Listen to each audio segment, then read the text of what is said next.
Support for First Coast Connect is provided in part by Baptist Health and North Florida TPO. Good morning and welcome to Monday. I'm Al Emmerich in for Ann Schindler, and this is First Coast Connect. Today, can using artificial intelligence programs like ChatGPT lead to brain rot? That's right. And can a deadly fungus found in King Tut's tomb kill cancer? We'll talk about the latest medical headlines during our monthly house call with Dr. Joe. Later in the program, why summer heat is especially dangerous for those living with MS. And we'll also unpack some rock and roll that's happening in outer space. You got it. But first, we're joined, as we are each month, by our own Dr. Joe Sirven making his house call. Not only is he a Mayo neurologist, host of WJCT program and the podcast What's Health Got to Do with It, but one of the most positive people I've ever met. Like, you meet Joe Sirven and you go, I feel better. So I don't know what you're charging, but you need to charge more. Good morning. Good morning, Alan. Please tell my family that. So. Wait a minute. They're not listening? That's another day. Okay. So Dr. Joe visits us for a monthly house call. We're going to be talking medical news, taking your calls and questions. You can reach and join us on this Monday. Get your week started off 904-549-2937 or First Coast Connect at WJCT.org. Now, Dr. Joe, we've been teasing a lot of the brain rot AI, and we're going to get into that, and that's the bulk of the show, along with some other things in the segment with you. But we'd like to bring something close to home. First, the horribly tragic floods in Texas that are affecting so many. I know many Floridians have family and friends, myself included, in Texas. But you know what? We're prone to flooding and flash flooding and storm surge here on the First Coast. And, you know, it's the rainy season. 3 o'clock, 4 o'clock. You know it's coming. Absolutely. And sometimes it's big, thick, standing waters, depending on where you are, San Marco, Northside, whatever area of town. And so just real quickly, what are some just top-of-mind awareness and reminders that people should keep in front of them during these times that can cause some danger?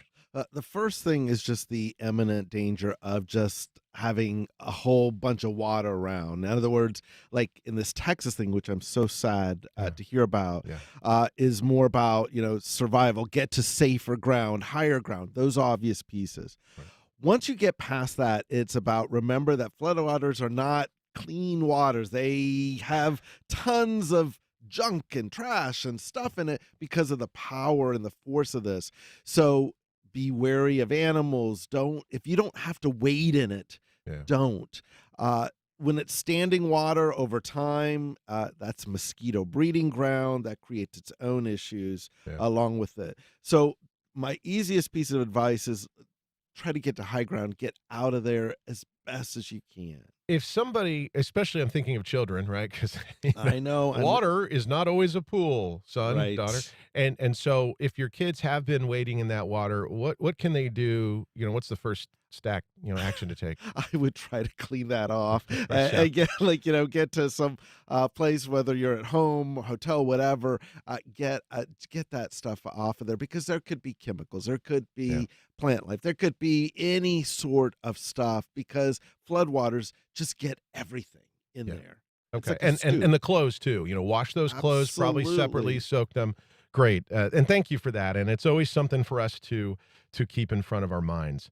Talking about our minds. All right. So, this is why we can't have nice things. This is the thing I'm saying, when there's a newfangled thing, there's always a question of, is it a good thing or a bad thing? And I remember after Google first came around, there was the questions about searching and what it's going to do. We want to talk this morning about AI, and now there's some growing impact studies about the growing impact of AI, artificial intelligence, like ChatGPT and other sources, on human cognition. Yeah.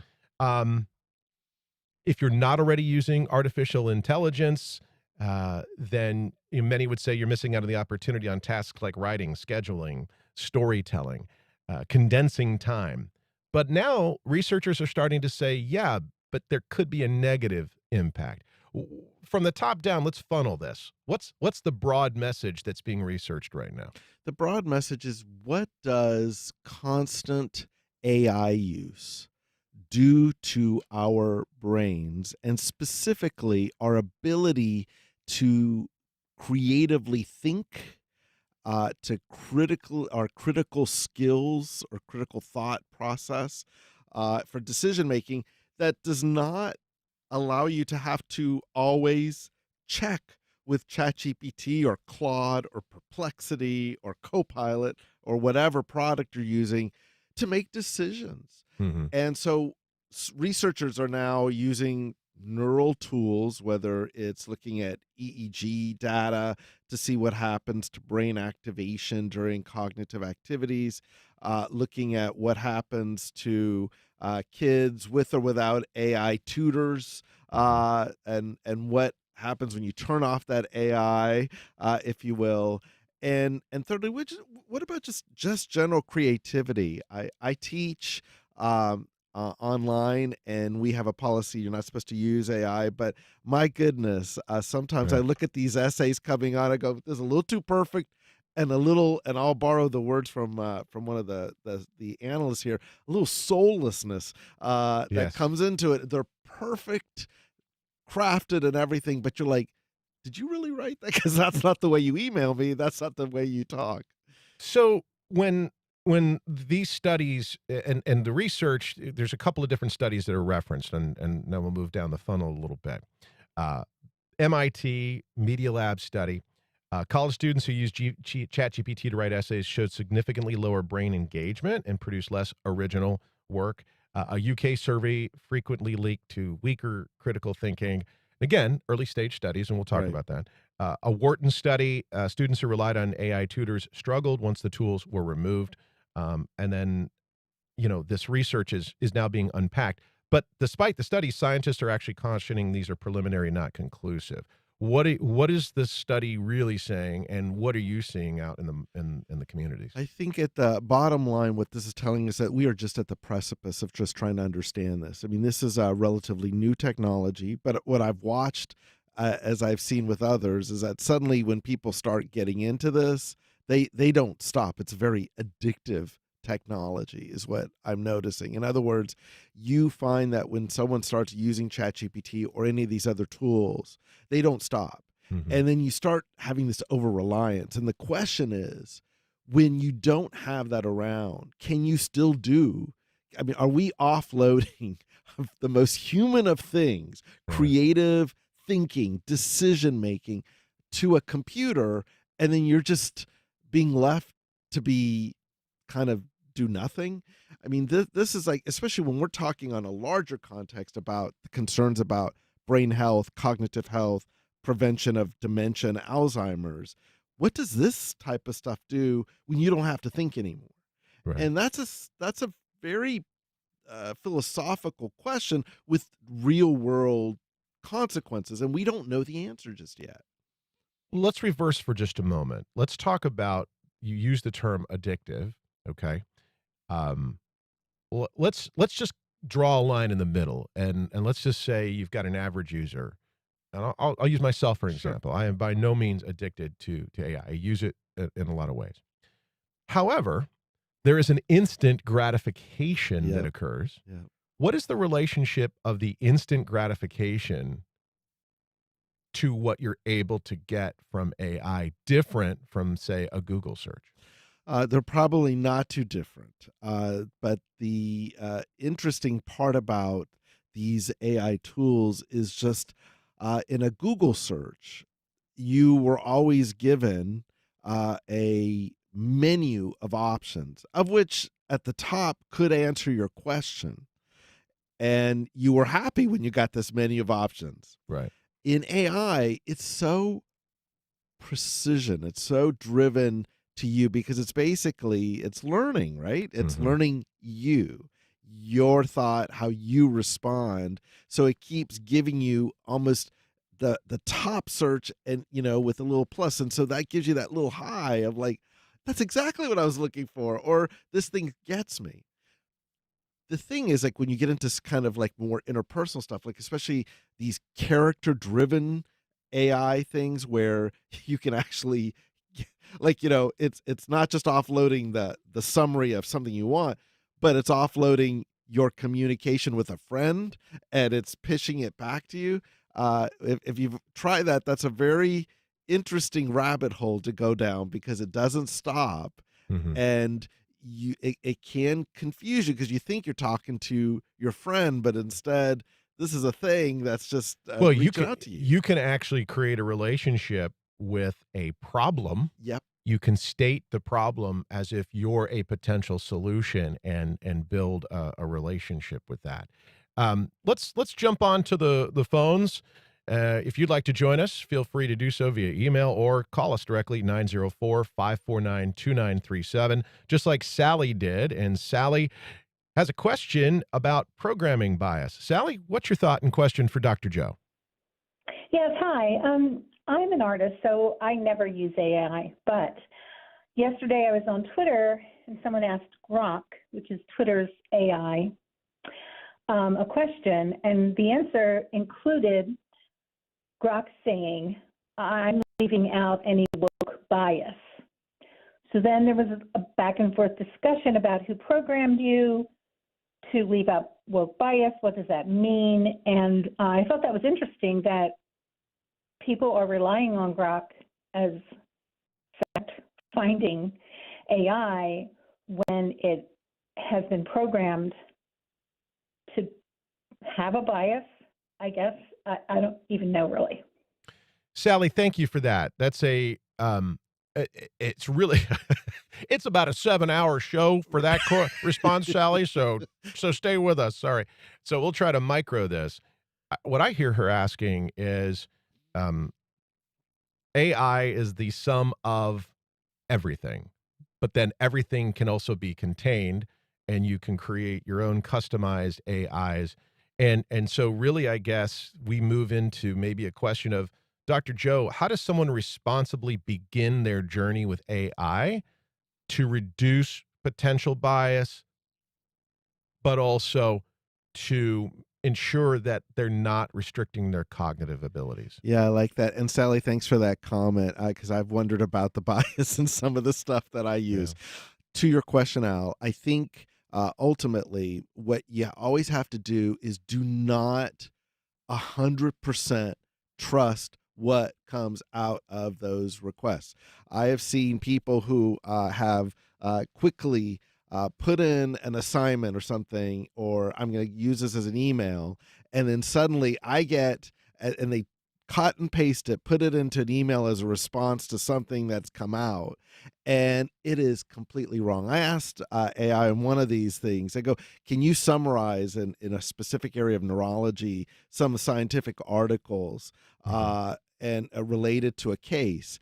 And I read it just out of curiosity.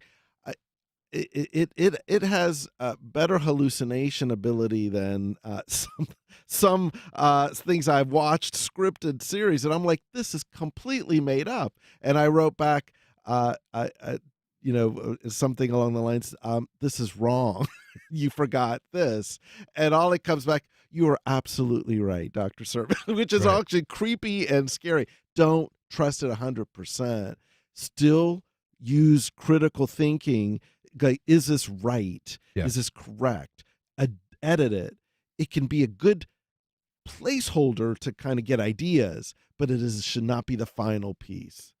Yeah, and Ben from Crescent Beach, thank you. Your comment. You think we should lean into quote unquote the brain rot, which I'm assuming you're saying lean into the AI. What I hear you really saying, Dr. Joe, is that there has to be a responsible approach to challenging the information you get, Right. because it really is also an accelerant. And I'd like to just close this portion of the segment. How are you seeing that AI can be an accelerant and an advantage for critical thinking? Well, one thing is, like, even in clinical notes, when I see patients, I have the option and ask permission for AI to listen in, and it can generate the note, and then I edit the note, and it picks up things, and I add things, and that can be a godsend to kind of making sure that there's a good clinical note. And I think that's a good example of it. But my interpretation of what's going on with the person as a physician has not changed. But at least I got the documentation down. And I think things like that can be a very nice benefit.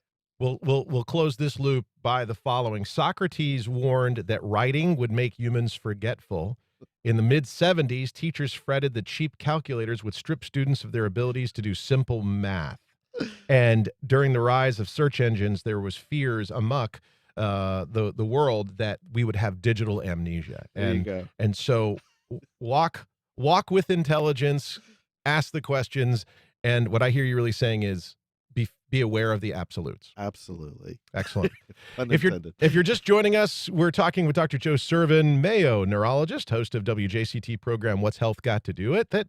And we just wrapped brain rot. I mean, just a couple of minutes, so we did it. During the first meeting of the Health and Human Services Secretary Robert Kennedy Jr.'s recent downsize of the vaccine panel, yes. there was a lot of discussion. The group voted to stop recommending flu vaccines, including thimerosal, a vaccine preservative. So what is thimerosal? Why is RFK Jr. recommending this and staying away from flu shots? So thimerosal is used in certain flu vaccines primarily to help prevent contamination when you use a single vial amongst different people with multi-use. It's typically used in flu vaccines. The thing about thimerosal is that it gets metabolized in the body to ethyl mercury, which is a very distinct mercury, which I might add in trace amounts, it's been found to have no impact. It's different from the mercury in tuna, which is methyl mercury, which has very real impact. So nuance matters here. What they vote is they want to get rid of thimerosal in flu vaccines. And to be honest with you, if you do single dosing of the flu vaccine, there's no thimerosal in it. But in some of these cases, and so this is one of those bringing back something from 10, 20 years ago and bringing it up as a front end starts scaring people off. Mercury, all that stuff with regards to that. That's what we're talking about here. All right. My next question is fueled with a lot of fire on both sides of the question. Some argue thimerosal causes autism. What is the science? That has been debunked and debunked over and over. It is. These are things that just continue to come up. That has been studied exhaustively, and that is the concern. That here we are. I don't know if anyone will ever feel comfortable with those results if it keeps coming up. In other words, that how much proof do you need, if you will? That has been studied so much and has been clearly been shown not to have that link. And isn't that, without going too far off the rails, but you're a clinician. Your entire existence is based on a human condition, but that's related to science. And so you have to study the science. Right. But isn't this about what happens when the question about the science itself is proverbially a I don't believe? Right. And that's what's very hard. So you have to this is where I think public health in general has to do a better job of just meeting people where they are, answering their questions to the degree that you can, and not let the void be filled in by a lot of kind of misinformation, if you will. I think back to your first story. This is one of those, our first topic. This is one of those places where you can use a responsible application of AI combined with a Google search, combined with talking to your clinician and other families to get a responsible outcome, correct? Absolutely. And that's the key. Of course, it is going to be based on whatever data source that AI is pulling from, but that's another day. Okay. Yeah, there you go. All right. So we're tackling the world here. We've got RFK's policies. We've got thimerosal. Now let's talk about ferrofungus. I love this. Listen, there's nothing funny about this, but yet how do you not say ferrofungus and not?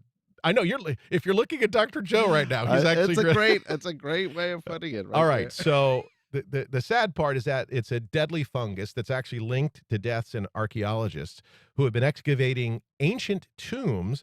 And there's a question now that it could be turned into a cancer-fighting compound. So as a moment of history, actually back in the 20s when they were excavating King Tut's tombs, archaeologists' deaths prompted theories of this spore exposure. And then in Casimir IV's tomb in the 70s, 10 of 12 scientists. So again, going back to the science and the data.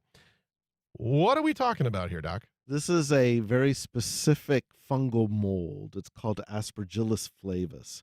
It is a one that, by the positive side of this, has been found by physicians at University of Pennsylvania, I believe, to be the perfect source for a new anti-leukemia drug. It means that it kills some of these cells. But for these folks, it had the opposite effect. Like, chemo is designed to kill cells. You want to kill the cancer cells. In these cases, it caused serious health problems to these people. Here's an example of using a natural fungus or mold to create a cool new medication. I might add, that's the story of penicillin. It was a fungal spore as well, and has now become common. It's not something you do every day, but for certain purposes, it's a nice way of saying, here's where nature can be used, stuff that we don't even know that may be in front of us that could serve as a huge element of a potential cure for something horrific like leukemia, which is what they're using this for. So it's found in soil. How common is it? And I mean, are we talking like I'm digging in my backyard? Typically not so common. This having to do with the specific areas and decomposition, if you will. I kind of look at this like, oh, this is the anti-story to that great Mac show, The Last of Us, where a fungal pandemic killed everyone. It's a reminder that these things can both have negative consequences like they did in these archaeologists that found it, but can also be leveraged to be a potential help for us as well in terms of future medications. And I think that's what's kind of cool about this. What's in nature that we just haven't discovered that's still amongst us. Why did the team only experiment on leukemia, just out of curiosity? I think it was just kind of more that they found, normally things like that are just a little bit of serendipity. They go, if this can kill this type of blood cell, I wonder if it could kill a cancer blood cell. And that's kind of neat. See, it's all a loop. Right. Seriously, it is curiosity that drives the science. The question is, how can you leverage, hold it, AI to help increase your curiosity? See how I did that? I'm very impressed. That's great. Thank you. Thank you. You should live in my head for about 3 hours and you'll be exhausted. All right. Korean botox, inotox. I mean, I know. I sometimes think, Joe, when I listen to you, Dr. Sirven, that we should just never tell you what we're going to talk about and just watch your response. No, seriously, people are in self-injecting Botox at home. Is that what this story is about? Here, if I'm going to connect it to the last one, this is another naturally appearing terrible thing, which is now a positive thing. Okay. Yeah. Botulinum toxin is what kills people. It paralyzes you. In this case, this is a Korean version, way less expensive of what we typically have in medical offices, that some TikTok folks are showing people how to do their own injections of botulinum toxin using this Inotox, which comes at a fraction of the price. The problem is a couple. Number one, Inotox is not FDA approved for the general public to be used.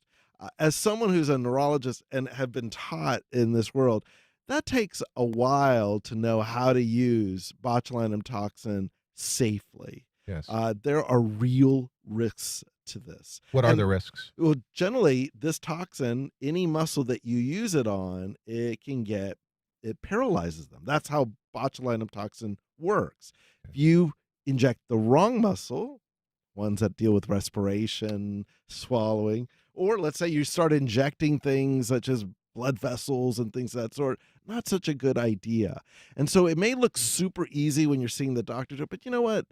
We had to kind of do this over and over and over again and look to see exactly where the muscle is in order to make it safe. The idea of doing this on your own, injecting botulinum toxin off of a TikTok video, oh my God, let's think about what we're injecting in folks. So when somebody hears this, um, let's just say they've had a good experience, or they have a friend who's had a good experience. Like, what is your recommendation to that person? Don't do this. I've had a lot of friends who've let me down the primrose path. I know they mean well.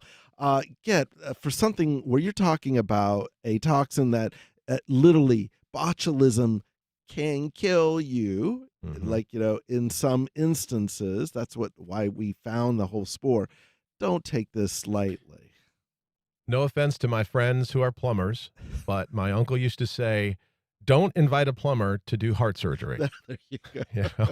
Well, I like So, that. yeah, there you go. But actually, you could make an argument that I know some people who a plumber would do a great job on heart surgery because it's all about the valves. See, we did it. We did it. There you go. All right, we're going to close this segment before we move on to our next group of wonderful people joining us in studio with cheese nightmares. No, you haven't ended up in some planetarium of strange here with Al and Dr. Joe. New research published in Frontiers in Psychology actually explores the connection between diet, particularly dairy consumption, and dreams and nightmares. Okay, so what's putting people to sleep with nightmares? So this is one of those interesting ones, and it just kind of shows you how the brain is attached to what you eat, having to do with lactose intolerance is what this story is about, Okay. where you just have, especially when you're going to sleep, and when you have that, it actually can cause these mini arousals, and for some, that means that it leads to these bad dreams. So one of the simple things is that if you notice you're having bad dreams when you're having cheese, avoid the cheese.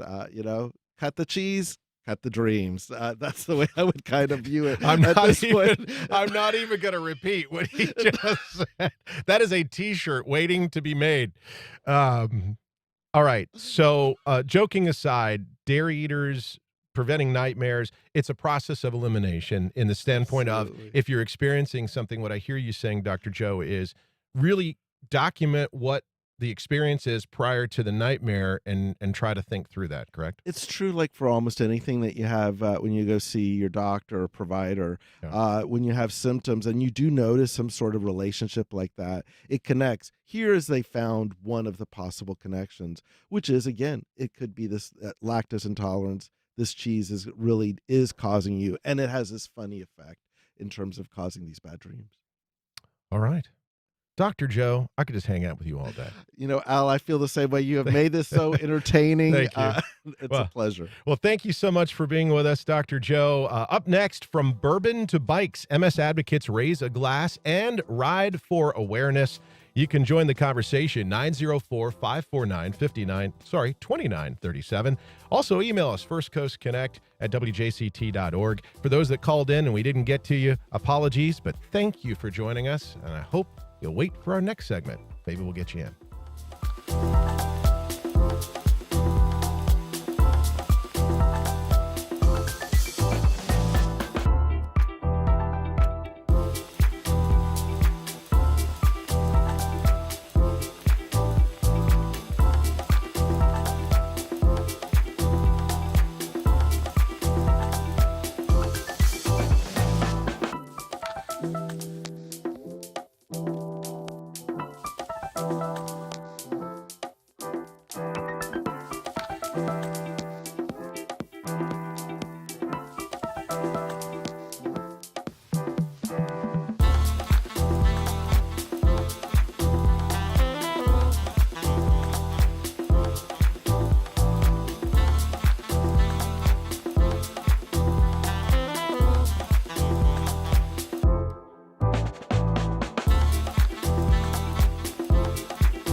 Welcome back to First Coast Connect, and this segment dear to my heart for a number of reasons. Having been a fan and champion supporter for many years of the MS Society, we have two wonderful guests with us. But before I introduce them, a note that a lot of people don't realize, and that is whether you are living with MS and it is new to you, or perhaps you know somebody living with MS, summer temperatures create difficulties that many don't realize. The heat can trigger intensity symptoms, turning basic everyday activities like a walk in the park into a walk into a nightmare. Here to unpack that, along with some other amazing, exciting things happening to support the world of MS, are two incredible folks. Casey Murphy, host of The Other Side of MS. Casey, welcome. Thank you for having me. And we're also going to learn about what The Other Side of MS looks like in your podcast, a terrific program. And Teresa Eichner, founder of Jack's Bourbon Social. Fun times. Yeah, like I sometimes think you just created that just to be the most coolest person in the room. No offense, Casey, you're cool, but We tell stories, she gets to drink. Aw. So both of you are board members. Thank you for your service to the North Florida chapter of the MS Society and their amazing president, Heidi Katz. Teresa, I'd like to start with you. What led to your involvement in MS advocacy work? So I got diagnosed in 2016. I woke up on a Saturday and could not see. Oh my. And after some time in the hospital, 4 days, I got my diagnosis. So Wow. a day of MRIs, which was a day of MRIs taped to the machine, and spinal tap the next day. So there's my confirmation, 4 days. Wow. And how do you adjust to that? I mean, over time, it's gotten a lot easier. And like I was telling Casey while we were sitting in the lobby, um, I looked at it a little differently than a lot of people that I've met since I got diagnosed, which is, to me, it wasn't a death sentence for me. It was Yeah. something, hey, here's a prescription you're going to have to take for the rest of your life. There wasn't major surgery. I didn't have cancer. I didn't have anything that I was, like, hey, you've got months to live kind of thing. And so to me, it was more of an opportunity for me to say, okay, I have this. It's something that I know I can live with. I knew another person who serves on the board with Casey and I, Margie, who's had MS for a number of years before. And so I knew that there was life still left to live. So it just led me into, I'm super competitive too. And so she invited me to my very first walk, introduced me to this society, and I took off from there. Take off it did, and we'll get back to that. Casey Murphy, welcome to the studio. Tell us what led you to the world of MS, being a board member and launching a podcast. Well, I've been involved since 1995. Started out in Colorado and just started doing the bike MS rides. This year will be my 41st ride when I come in October. Mm. But we started the podcast because I felt that there was an opportunity to tell the other side of MS behind the microphone, to elevate the voices of those that are affected by MS, like Teresa, but to tell those raw, unfiltered stories, not the ones that you're going to see in the brochures or the ones that you see on TV, to where they make it seem like, okay, well, life is okay. It's the stories that people honestly don't always want to hear. Mhm. It's the difficult stories that people are going to be face to face with. What is this disease and what am I facing? Because it's one of the only diseases where the individual, one, has to justify that they have it. And then when they do justify that they have it, half the people aren't going to believe them because they're going to tell them, well, you look fine. Pause right there. When you say people have to justify, what does that mean? It means Why? Because they look, and I'm using quotes here, they look normal. Mm. And because every symptom for or each individual with MS looks so different. And so there are some commonalities, but there's a lot of differences in it. And you can have someone that is in a wheelchair, someone that's in a cane, or you could have someone, I did a bike ride in Colorado last week, and the guy did 100 miles on the bike ride. You would never know that he had MS. Teresa, as someone living with MS, what has that journey been like for you? Honestly, it's been enlightening for me, honestly, because until I got diagnosed, I didn't know I only knew of one person who had MS. And it, like Casey said, it's really different from person to person. Her symptoms are different than mine. And sometimes I am like, is this MS or is it something else? So I'll call my neurologist or I'll send an email. Hey, here's what's happening. Is this related to MS or do I need to go see my physician? But some of the difficulty comes with people's lack of understanding of what MS really is Hmm. and how it impacts people differently. And I know that we're going to talk about heat today. It's probably one of my favorite subjects to talk about because there's not a good understanding of it. So when you hear that somebody has MS, I think this is the resounding idea that, you know, just because somebody doesn't look a certain way or fit a pre-described, oh, you have this or you have that, or hey, you don't have any hair, you must be going through chemo. There's much, oftentimes like diabetes, it's not something that you can specifically see in somebody. Now, this hidden danger of the heat, since it's your favorite subject. See, I love that. The fact that you have this disease and yet you've turned it into a positive, and blessings to you for that. So let's talk about the heat. What is it that the majority of listeners who may not know anything about MS, but yet may know people with MS, that they need to know about heat and this disease? So the first thing I'll say is, this is Florida, so who likes the heat, right? Yeah. And nobody. Everybody will say, I have an intolerance to heat. So if I go to somewhere or if I get invited to an outdoor event, say, we have a group of friends that are going to the beach for the day, and I say, I'm not going. The first question is like, well, why isn't she going? What's wrong with us? She just doesn't want to hang out with us. And I'm like, no, my intolerance to heat is different than yours. Mine is my body doesn't regulate its own temperature. So I can go from what might be really cold Hmm. to dangerously cold to me, shivering, chills, all of those things. And just the opposite, right? People get hot, sweaty, they drink a water, they can cool down, the wind blows, they feel better. All of those things happen for somebody without MS. With MS, that heat just keeps going, and my internal body temperature can get to a place where I need to be inside, indoors, in air conditioning. And so the different, like if I say, hey, I'm not going, or I have an intolerance to heat, how difficult is it? What's the temperature inside the building? I pay attention to like where I'm going and is it indoors, outdoors? What's the weather going to be like? All those things where other people don't, because they have a way of mechanism of getting cooled down. Yeah, there's a phenomenon called Uthoff's phenomenon. It's very common for many people living with MS. And what's so ironic is the two biggest fundraisers for the MS Society. I miss Muckfest, having done that forever, but Bike and Walk MS, and both of them are outdoors, oftentimes during summer activities. So, Casey, you are not only a writer, and I want to be clear, you do not have MS, correct? Correct. I do not. But you have dedicated your life in total to this this cause and this effort. So let's first talk about Bike MS. People are outside riding. What is that experience like? Having ridden both as somebody with MS, without MS, but also riding with people who have MS. What is the preparation they have to do, and you see them going through? Well, for those that are riding with MS, they have to take a lot of different precautions. The heat is a big thing that they take care of. In Colorado, we did the ride out in Colorado last weekend. They started the ride at 6 a.m. Okay. And a lot of people think, well, that's for folks like myself because we don't want to be in the heat. But it's also for those individuals that are riding with MS.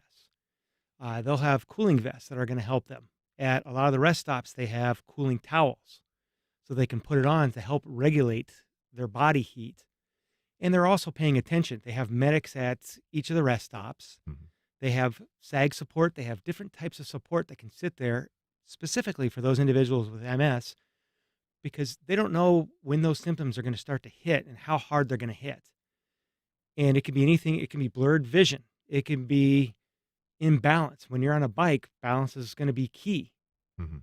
And the second part of that, where you asked, how is it for someone like us that do not have MS and how do we prepare or how, we ride along that?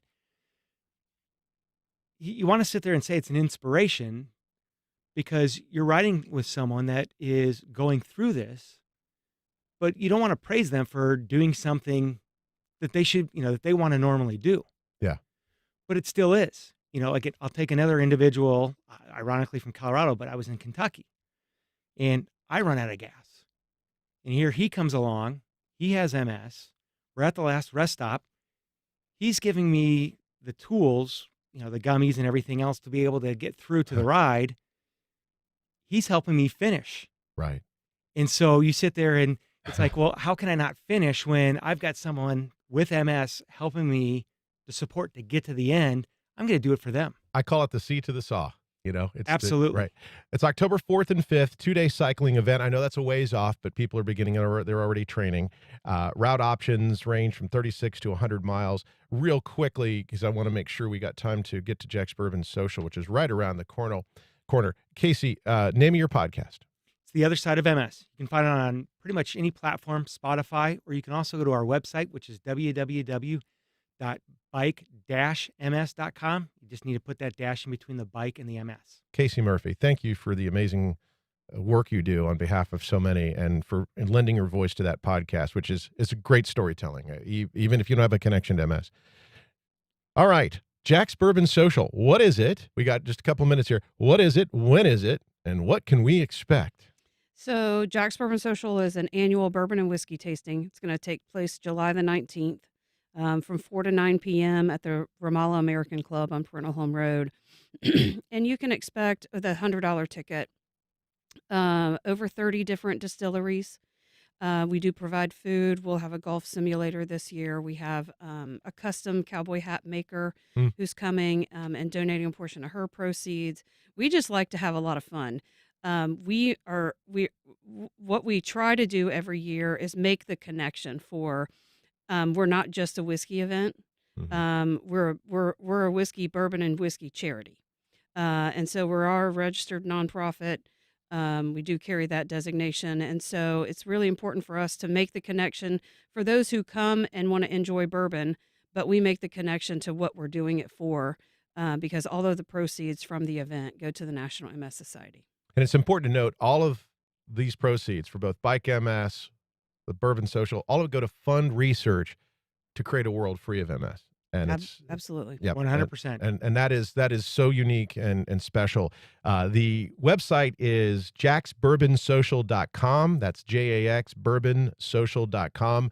If you don't know how to spell bourbon, shame on you. Even if you don't drink, it should be in everybody's vocabulary. Casey Murphy and Teresa Eichner, thank you both so much for joining me this morning. Thanks, Al. Oh, thank you. The time goes by far too fast, but the time you're putting in is absolutely amazing. Thank you. You're welcome. For the time. You are welcome. You are welcome. Next up, a celestial space jam. Honors, yeah, that's pretty cool. Who doesn't want to end the day with that? Honors a legacy of Jacksonville's cherished planetarium. Tune in and get ready to rock out in outer space.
Volunteers in Medicine Jacksonville is dedicated to helping the working uninsured stay on top of their health. High blood pressure is a silent killer. A healthy reading is under 120/80. Learn more at vimjax.org. Terrell Hogan Law. I'm Wayne Hogan. When people are hurt through no fault of their own, finding the who, what, when, where, why, and how that led to the accident is critical to proving the truth. More at TerrellHoganLaw.com. On the next Fresh Air, if you have trouble sleeping, the more you worry about not being able to fall asleep, the more likely that you will stay awake. Then what? Pills, therapy, meditation? Just feeling like a zombie during the day? Jennifer Senior will talk about her latest Atlantic Magazine article about her insomnia and the science of sleep. Join us. Today at noon on WJCT News 89.9. Japanese steelmaker Nippon Steel officially has bought U.S. steel, but there's a catch. And we have a golden stock, we have a golden share. Meaning? That gives you total control. It's 51% ownership by Americans. What happens when the White House controls a private industry? That's on the next On Point. Today at 11, here on WJCT News 89.9.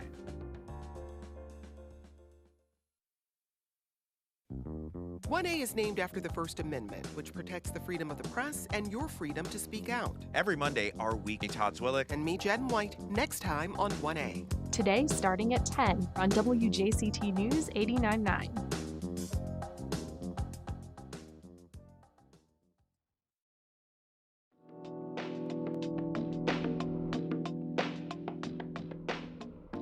Welcome back to First Coast Connect. I'm Al Emmerich in for Ann Schindler. And indie rock band Skyview has made space exploration their mission, pairing their celestial sound with cinematic cosmic immersion. Man, that just sounds cool, doesn't it? Well, they headline the final live concert at the Brian Gooding Planetarium, and I'm joined now live in the concert with automatically the coolest guy in the room, probably anytime you walk in, because you're in a band. Evan Smith, lead singer and guitarist for Skyview. Evan, welcome to us. Well, thanks for having me. And by the way, if you can't see his buttons, he's got a NASA button, he's got a planetarium button. So he's not just looking like a rocker, he's looking like a supporter of space. Got to represent the space community, that's for sure. So talk to me here. How did space become Skyview's signature subject? So really, just one day I walked into Mosh in their planetarium with a friend who was visiting, and it just took me back. We were contemplating our next move as a band, writing subjects, and the name Skyview just all kind of clicked when I walked in there and saw an opportunity to line up live music, and by just seeing how immersive it felt to be in there, to see the visuals. There's room for us to perform in the front of the room, so I started linking up with the planetarium staff and got it worked out over a series of years working on the videos, and but yeah, that's how it all got started. What a joy to be able to take your passion, be inspired by something, but then take the action on it. For sure, yeah. No, I mean it's like a dream come true when you the writing part of it, and then the performance inside of an immersive environment like that it's a lot of fun, and it feels fulfilling to see it all come alive. Yeah, by the way, anybody that takes up the subject of space as a topic to do anything, if you ever run out of material, you have other problems, because it's like, how do you run out of a subject matter for space, right? Yep. Speaking of which, for listeners who haven't heard Skyview yet, what's the elevator pitch, for your type of music? What can people expect? So it's a indie rock space band, kind of our own genre, if you will. But it sounds like The Killers, Depeche Mode, kind of post-punk, but also just rock and roll, Yeah. Some people have said like Tears for Fears. A little bit of that. Yeah. Okay. Awesome. White Lies, Muse, all those. So the final live concert in this historic Dome Theater, and oh my gosh, I mean, the years of history, if you've lived in Jacksonville, if you've just moved here, if you haven't been to the planetarium, hey, you still got time, but this final live concert series, tell us about when it's happening, what's going on, and what they can expect from your music. So yeah, it's this coming Saturday, July 12th, and this will be our 9th performance since 2020 when we first started playing, and honestly, it's going to be pretty emotional for us. That room is where we first brought this concept to life. It's like the birthplace of our whole immersive show. Knowing it's the last time we'll get to play there makes it even more meaningful for us. But there'll be this society there, Northeast Florida Astronomical Society, will be set up with telescopes outside, and they'll be doing demonstrations on how high technical telescopes work. And so they'll be there, and yeah, we'll be celebrating human spaceflight. And for somebody who hasn't experienced it, or even for those that have, how do you sum up the experience? Like, don't worry about the flashy words or fancy words, but like, it's you guys, your music, your passion, and then this sensory experience. Like, how do you sum that up for people? Right. The visuals are a huge part of it. You're literally surrounded by the cosmos. It's not just a concert. It's a cinematic journey that pairs with our music. We want people to feel like they're lifting off, exploring, and coming back changed. So it's a walkthrough of human spaceflight through song. We start with the very beginning with Sputnik, the first satellite sent to space, the first human with Yuri Gagarin, and then we go into the Apollo era, followed by the shuttle era, and then we do a little bit of what's happening now. As we actually just finished writing a song with an astronaut, Dr. Sion Proctor. What? And so we'll be playing that one. It's called The Vast Reaches. Yeah. And met her at an event at the Kennedy Space Center, and we collaborated on this song, and so we'll get to share that as well. So what's happening today in spaceflight, as well as the history. Okay, so parents, understand that you can spend one night this Saturday at the planetarium with Evan and his band and make up for all those astronomy and science classes about outer space that you slept through when you were a kid because you thought it was uncool and boring. Is that basically what you're telling me? Yeah, for sure. It's all ages. It's definitely educational, and it's a rock show. So we got lasers going on, big drum solo in the middle, and so we'll walk through the human spaceflight experience together. Oh man, what a way to cap that up!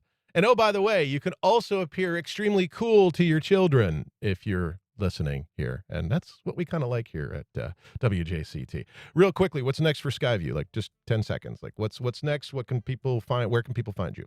So anywhere on social media, Skyview Music on Instagram, Skyview Music on Facebook. But we're releasing a new EP this Saturday as well, and that'll be it's called The Dream Is Alive, and it covers the shuttle era in spaceflight history.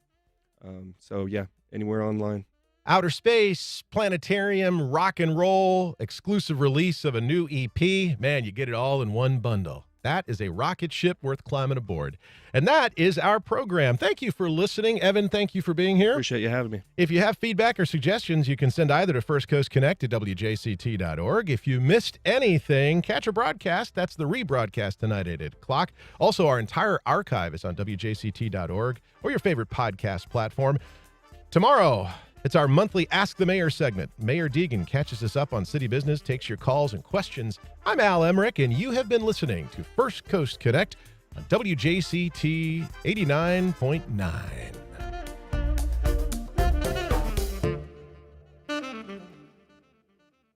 Support for First Coast Connect is provided by Baptist Health and the North Florida TPO. Baptist Health is a proud supporter of First Coast Connect. Baptist Health, committed to building a healthier community for all of us. More info at 202-4YOU or baptistjacks.com. The North Florida TPO is dedicated to transportation planning, funding, clean fuels, and new technologies for a vibrant, resilient, and connected region. More information available at northfloridatpo.com. Listen to Anthology on 89.9 HD3 and let the music unlock your memories. All your favorite music from the 60s, 70s, and 80s are always on 89.9 HD3 Anthology.